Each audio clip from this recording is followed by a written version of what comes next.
Hello guys, what's up? So glad to see you again today on my Positivity YouTube channel. I'm going to read the continuation of Wild Darling Story Part 20. Happy listening! Karim laughed and said, "Forgive me, God." I said, "Well, today we are just practicing the readings in the prayer." Karim said, "Starting from tomorrow morning, you will pray separately and I will too." Ha ha ha ha. I said, "That's good. Let's start." I put my head cover on my head. Before starting the prayer, he looked at me and said, "Your hair should not be revealed." I said, "There is just a little hair. It doesn't matter." Karim said, "This is very important. You must hide your hair, or we will not start the prayer, since your prayer will not be accepted. This is not my responsibility anymore."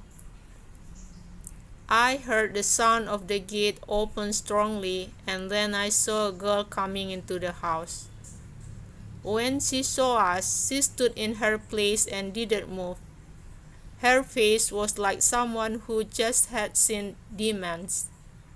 I knew that Karim also had his eyes on that girl.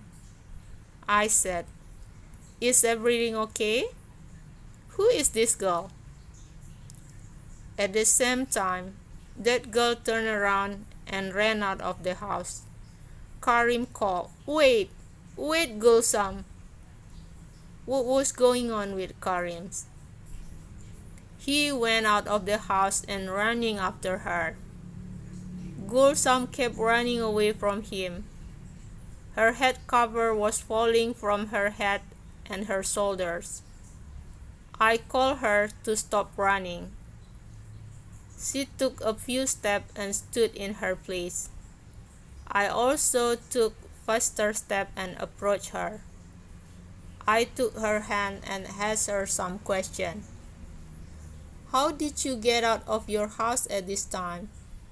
Who did you come with? Don't you know how bad the people of this city are? Why do you behave like this to me? Why are you running away?"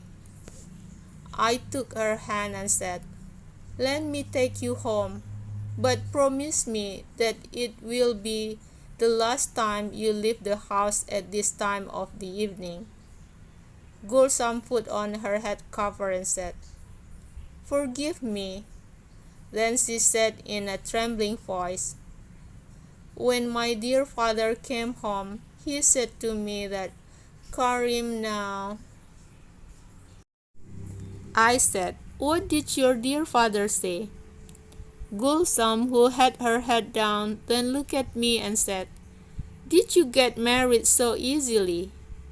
Did you forget about your wedding promise to someone else? God has made the boar and the cat fit together. Do you pray together with her?" I took a deep breath and took the corner of her head cover and wiped her tears.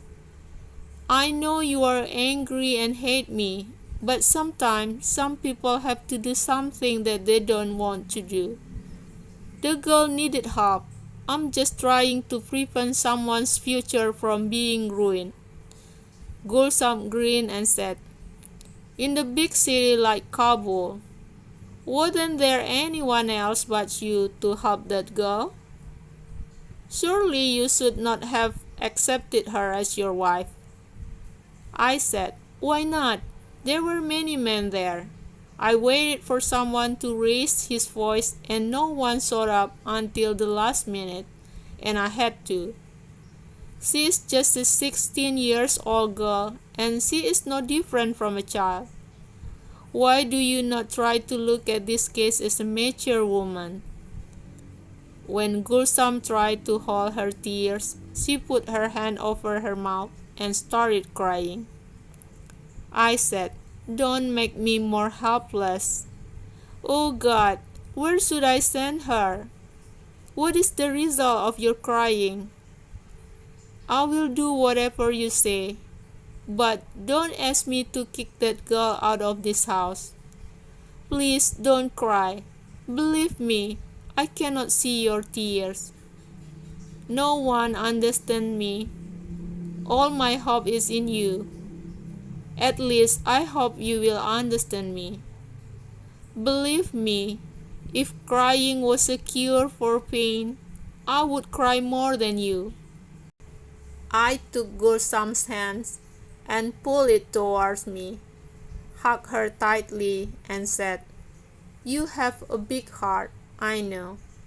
See, can you forgive this stupid man again?" She turned away from me. I took her hand and put on my hat.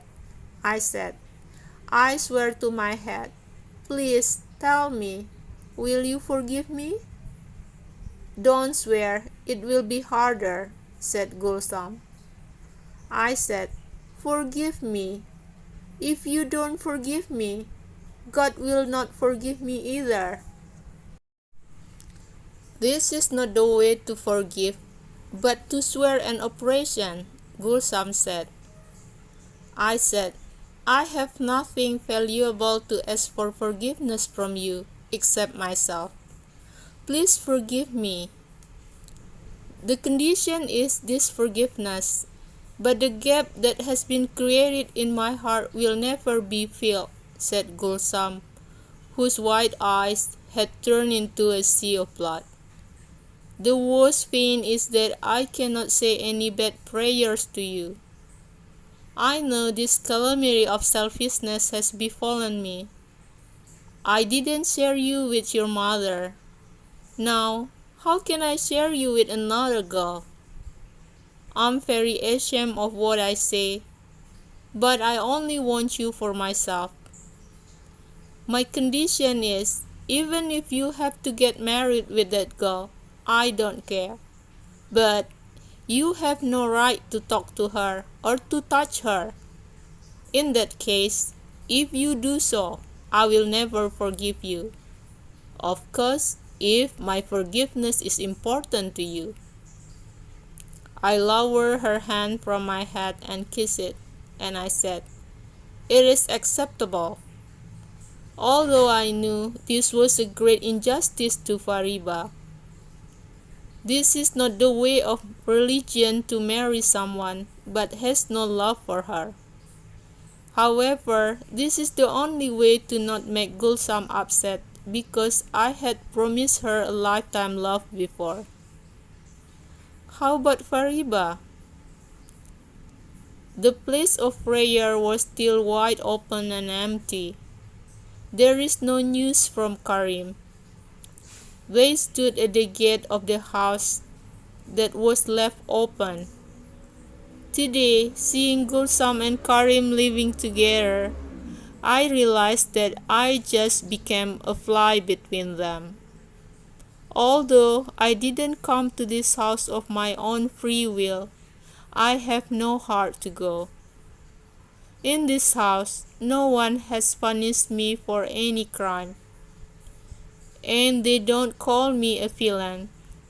But I was made for someone else, not Karim. My presence in this house not only hurt Gulsam, but also myself, and we were both tormented. I have never felt as empty and worthless as tonight. I got up and looked at the sky and smiled. Then I said, "One night when we became Muslim and prayed together, you were not pleased." Well, that's all for now, guys. I do hope you like it. Part 21 of Wild Darling story will be coming soon. Don't miss it. By the way, don't forget to like, comment, and subscribe. See ya!